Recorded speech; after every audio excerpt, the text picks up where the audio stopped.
back to So This is Thailand, and we're here with expert advice. Today we have the pleasure of welcoming Julie Sutanto, School Director of Anglo-Singapore International School.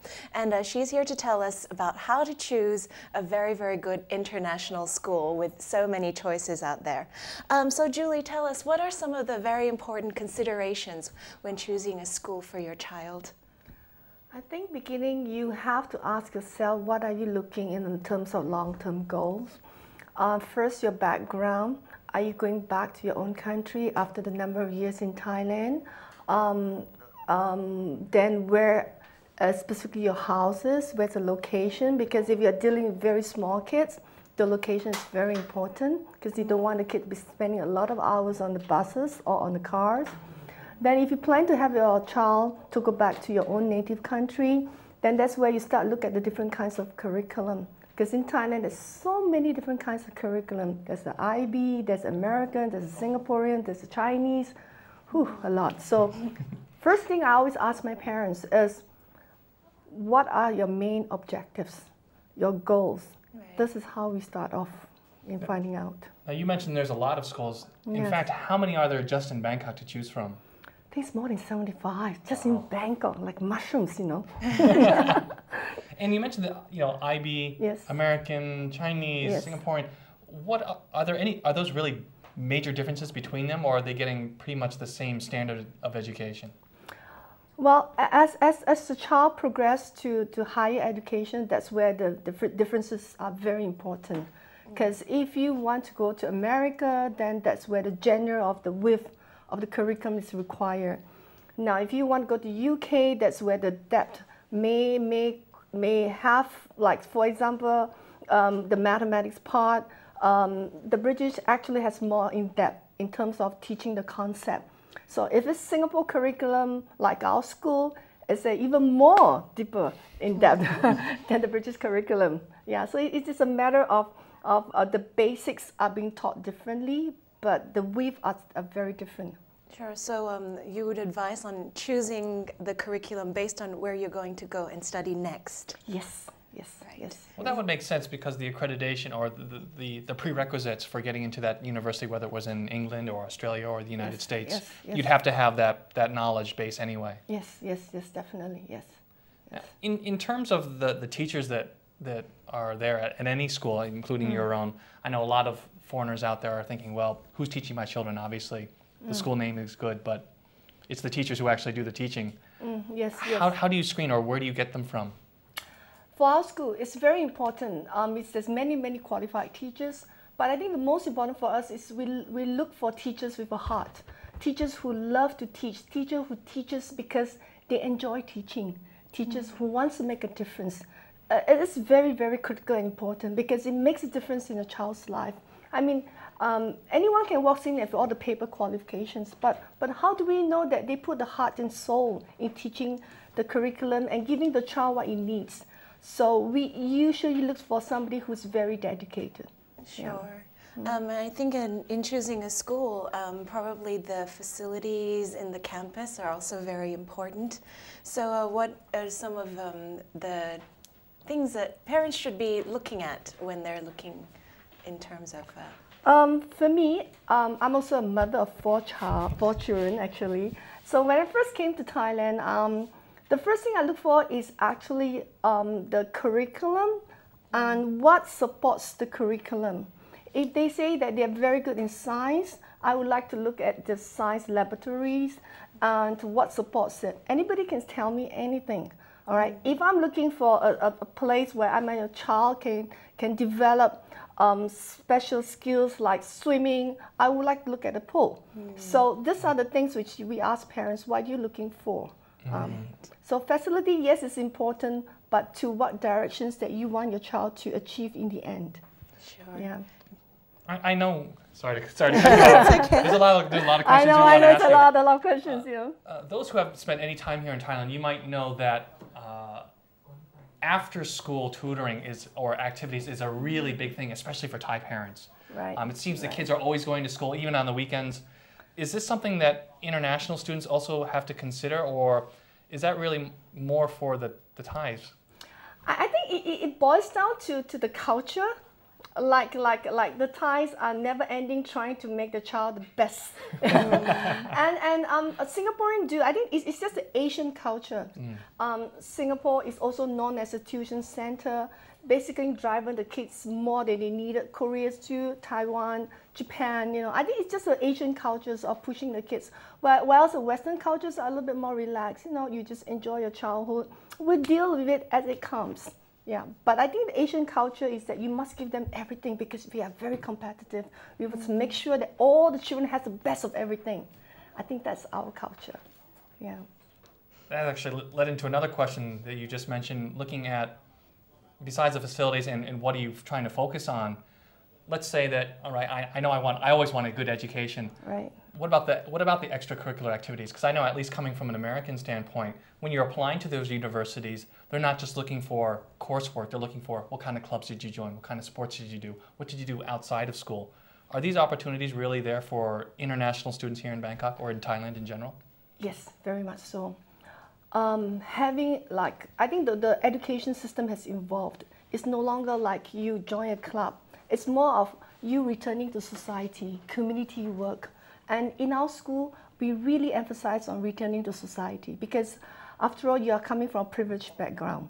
So we always tell children that you must be able to do something extra, something different. Because if everybody get A stars, so what makes you outstanding? How do you know that you can multitask? Even like if you apply to Cambridge, they want to know besides all the A stars you have, then what are the things that you can achieve? What can you do? So if you want to be a doctor, go follow a medical mission. If you want to be an engineer, go to look at some places where you can really understand and then use that to help to the community. So that's very important. So universities are right now not looking just grades, just like a sports club where you do your normal swimming. No, they want more, more commitment. So your weekends should be not just learning pianos. You should be doing good to the society. Well, that's the way it should be, I think. Yes. Right. So going onwards to university, what would be some of the really great things that students would, possess so that they really take an extra look at you or something? I think confident. You must be very confident people. In life, it's all about how you project yourself, how you're able to deal in situation. It's not about just learning in the classroom, it's about application, critical thinking. I think that's what international schools are pretty good at, in allowing the child to actually speak out, and if you speak out, then there's a problem, where's a solution? I think the Thai local system might be a little bit because they have too many people in the classroom, the teachers are trying to finish their curriculum. There's no time for the students to act together with the teachers to participate in solving a problem. So preparing yourself to be very confident, preparing yourself to be able to adjust and multitask is very, very important right now. Speaking about confidence and things like that, I know that when I went to school, we didn't have to wear uniforms. But in Thai school, you always have to wear a uniform, have to have the hair a certain way. What is your opinion on that? Does it reflect anything about, like expressing yourself or confidence, or is it just a way to, Like I always tell my students, yes, we have so many numbers. Everybody is wearing the same uniform. But how do you make yourself outstanding? How do you make yourself stand out? Doesn't mean everybody wear the same uniform. Doesn't mean we all belong to the same country. Doesn't mean you cannot make a difference. You just don't want to be a statistic. You want to be a number that is going to stand out. So uniformity is fine, but make some difference. So doing something different. They should be looking at what they are doing, the quality, yes, quality. And their character versus yes, focusing on what their appearance is. Yes, correct. Well, looking to wrap up, for any of who's watching, I know you probably have a million other questions that we haven't covered. Yes. Where's a good place for parents to go and find out more information? Should they call up the school and talk directly with the director, or is there a general international school organization that looks over everything? Or yeah, there's an international school association in Thailand, But that's basically, if I was a new parent, I come in, I must know exactly what I want for my kid in terms of if my child is going back to my country. So if I come from Japan, so naturally the first step is to go call the Japanese embassy, the association. They are usually very helpful. They will give you the directions of where your child should go next. So then from there, call the school, find out more about the curriculum. I always tell parents, come and visit the school. You can sell anything over the phone, but it's nothing better than feel the environment, feel exactly where your child should be. And just imagine, if my child is coming here, is she going to be happy here? Is he going to be okay here? Feel it, talk to the teachers, look at the curriculum, ask for it, not just listen. Ask them to bring it out and show us the textbook, the things that they have. I think this is very important. Yeah. Well, that's expert advice and excellent advice as well, and hopefully answered some of your questions who are watching. Thank you very much for joining us, Julie, today, and hopefully we will have you back on the show, because I'm sure anyone has any questions we didn't cover today, please write in, ask us, and we will get the good expert Julie back here in the studio. Don't go away though, because we have plenty more coming up on So This is Thailand.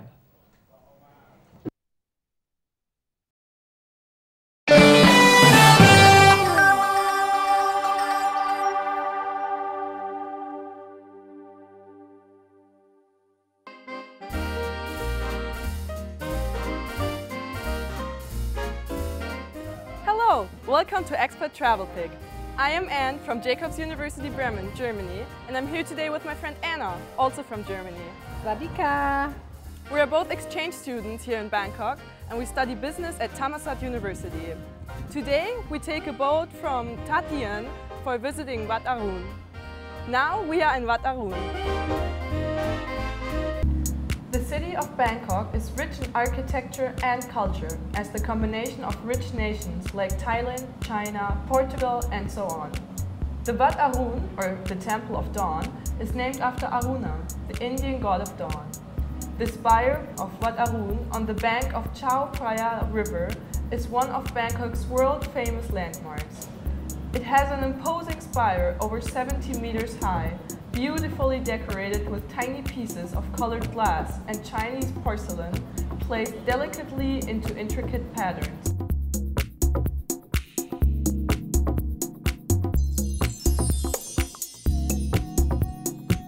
Wow, look at the architecture! I am so impressed, it's beautiful!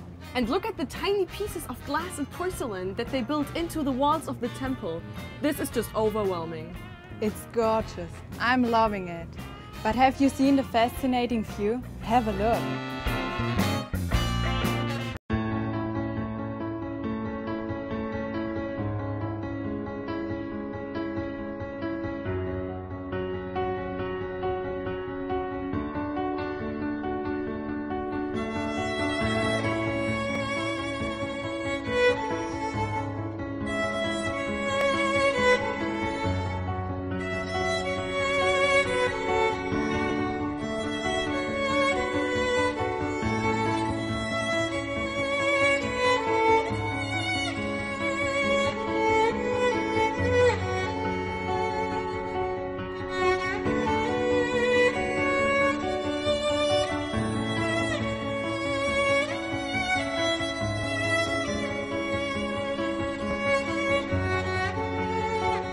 Wat Arun was built in the days of Thailand's ancient capital of Ayutthaya and was originally known as Wat Makok, Olive Temple.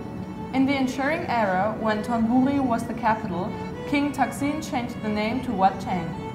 The temple briefly hosted the revered Emerald Buddha after it was recaptured from Laos, but it was moved to Wat Pa Kaeo in 1784. King Rama II enlarged the central prang and changed the temple's name to Wat Arun Ratchabararam. The work was finished by King Rama III, and King Rama IV gave the temple its current full name of Wat Arun Ratchabararam. Wow, this was a great experience. I'm glad we went. We are so impressed about the Thai culture which surrounds us here. This is Anne and Anna from Expert Travel Pig, and we'll see you again tomorrow. Bye!